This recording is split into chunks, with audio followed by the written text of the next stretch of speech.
This is going to be our penitential rite also. Ito nagsisimula ang misa.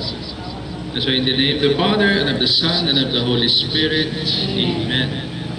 The grace of our Lord Jesus Christ, and the love of God, and the communion of the Holy Spirit be with you all. And with your spirit.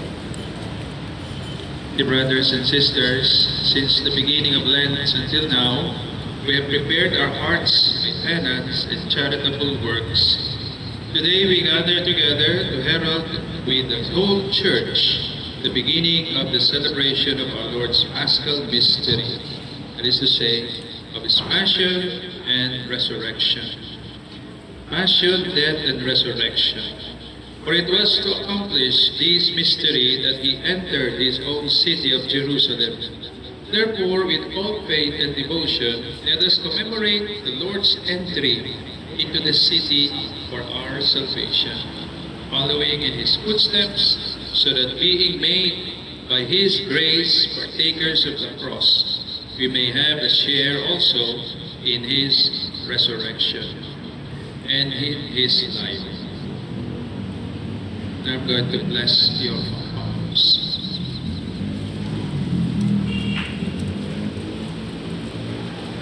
Almighty ever-living God, sanctify these branches with your blessing, that we who follow Christ the King in exaltation may reach eternal Jerusalem through Him, who lives and reigns forever and ever. Amen.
The Lord be with you. And with your spirit.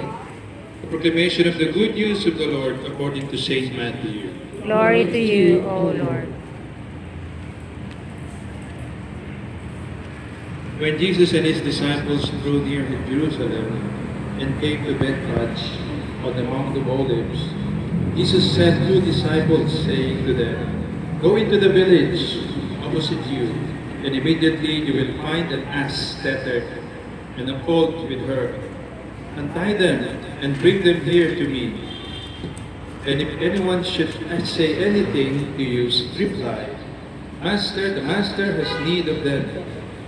Then He will send them at once." This happened so that what had been spoken through the prophet might be fulfilled. Say to the daughter Zion, "Behold, your king comes to you, meek and riding on an ass, and on a colt, the foal of a beast of burden." The disciples went and did as Jesus had ordered them. They brought the ass and the colt, and laid their cloaks over them, and He sat upon them. The very large crowd spread their cloaks on the road, while others cut branches from the trees and slew them on the road. The crowds preceding Him and those following kept crying out and saying, "Hosanna to the Son of David! Blessed is he who comes in the name of the Lord. Hosanna in the highest. And then, when he entered Jerusalem, the whole city was shaken and asked, "Who is this?" And the crowds replied, "This is Jesus, the prophet, from Nazareth in Galilee." Sisters and brothers, the good news of our salvation. Praise to you, Lord Jesus Christ. Traditionally, every year we used to do this, brothers and sisters. No? Alam na natin ang daily itong ginagawa natin. But repeatedly, we have to be reminded always na nangyari ito kay Jesus.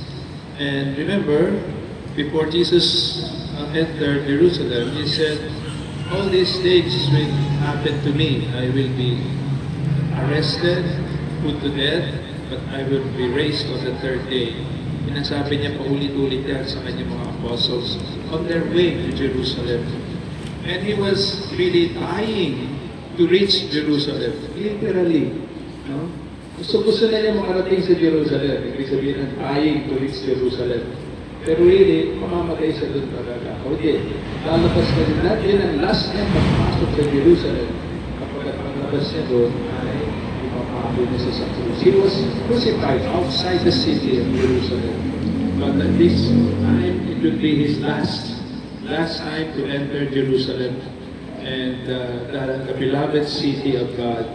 And pagkatapos na, doon siya isa-sacrifice. But upon entering this great city of God, we are reminded na kung paano pumapasok yung mga kings after their victory in the battle. Tapos magwagi ng isang hari o ng mga generals, no, sa isang battlefield doon, no. Noong panahon yun, pagbalik nila sa kanilang lugar, sa kanilang siyudad, ganito ginagawa. No? Nakalinya ang mga tao at sila ay umawag ay white at nakakapon pa ng complete na flower leaves, no? Flowers at pumunta kanyang hari. Natural ito sa kanila. Natural ito. Kaya matik sa mga Jerusalem na gawin ito. Sapagkat they consider Jesus as King. For the last time, makita natin si Jesus being King. Siya nakapako sa krus. Ano nakasulat sa taas? King of the Jews. But nung isilang siya doon sa Nazareth, alam natin, dinalo siya ng 3 kings. Nagpapatunay na kahit sa panganak pa lang niya, pagkapanganak pa lang, hari na siya. Because he belonged to the lineage of King David. And Joseph was in the lineage of King David. Hindi si Mama Mary, si Joseph at galing sa linya ni Haring David. That's why he had the right to claim na siya ay hari. Talagang totoo naman. Pero look at this being a king. Pasok yung mga hari tunay ng mga hari ng mundo. Hari ng mundo. In a great chariot. Ang ganda-ganda ng kanilang arwahe. That's the first class na masasakyan ng mga nunood, ng mga mayayaman. Chariot. No? At yun mga sakay nila, ilang kabayo yun nandun, 2 o 4 na kabayo, may mamahatak sa chariot. Pero pagdating kay Jesus, who is the real king of all kings, ano sinakyan niya? Asno, donkey, no? Donkey. At yun ay pinakakatawang the smallest, the least of all the horses ay yung donkey. Pagpur lang yun. Pagpobre lang yun. Kung sa kanila noon, yung mga hari nakasakay sa limousine, kanya, yun naman si Jesus nakasakay sa padyak. Hindi man tricycle. Hindi man e-trite, kundi padyak. No? Yun, the list. Ano ba yung pinaka-list na ako? Hindi man siguro. O sige, padyak na lang. Huwag na yung bisikleta. Mahirap na bisikleta. No? Malalansi ka pa. Yung padyak, doon siya nakasakay. Parang hindi naman nakakatawa. Pero kakaiba. Ibig sabihin, kakaiba. Kakaiba ang pagkahari talaga ni Jesus eh. Ibang-iba siyang hari. Imagine, magiging hari niya ay magiging servant. Pagiging pag-aalaga, pag-alipin, pagiging alipin. Yun ang klaseng hari na gusto ng ating Panginoon. Nagsiserve. No? servant of God, servant of the people, servant of the people of the Philippines, servant of the people ng community. Yan ang gusto ni God. Yan ang gusto ni Jesus. Kayahin siya. Kaya tayo, goods natin maging leader, ganun dapat. No?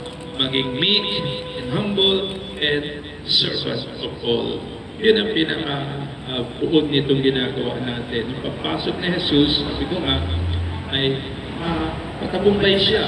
Matagumpay ang pagpasok niya. Pero lalabas siya dito, tagumpay pa rin. Dahil siya ipapako sa krus. Tagumpay ba yun? Oo. Bakit yun ang misyon ng ating Panginoon? Kaya magtatagumpay siya. Yun ang gusto ni God, the Father. Kaya tagumpay siya. Kung ginawa siya ngayon, halo siya. Hindi siya tagumpay. You'll not be victorious. Pero tumayak siya na siya i-sacrifice, kaya siya nagtagumpay. Mahirap kaya yun. Mas mahirap kalabanin kaya yun. No? Mas madali ang ipagwag-galapan ka, mawagi ka, manalo ka, basta para ibang tao, masaya. Pero yung matalo ka, but with meaning, yun ang maiba, kaiba. Yung pahiyain ka, gano'n, yung patayin ka ng mga tao, para ano, dahil meron siyang purpose. Ang purpose niya ay para sa ating lahat. Not for himself. No? Not for himself, but for us all, na tayo ay maligtas. Kaya mga kapatid, yan ang sa kisas, yan ang ibig sabihin nitong ginagawa natin ngayon. Dito, tayo na tutuloy na tayo sa Jerusalem. Ang simbahang ito tuturing natin Jerusalem, no? Na bahay ng Diyos, ang tahanan ng Diyos. Continue na natin. So, dear brothers and sisters, like the crowds who claim Jesus in Jerusalem, let us now go forth in peace. In the name of Christ, amen. Amen. Christ, amen.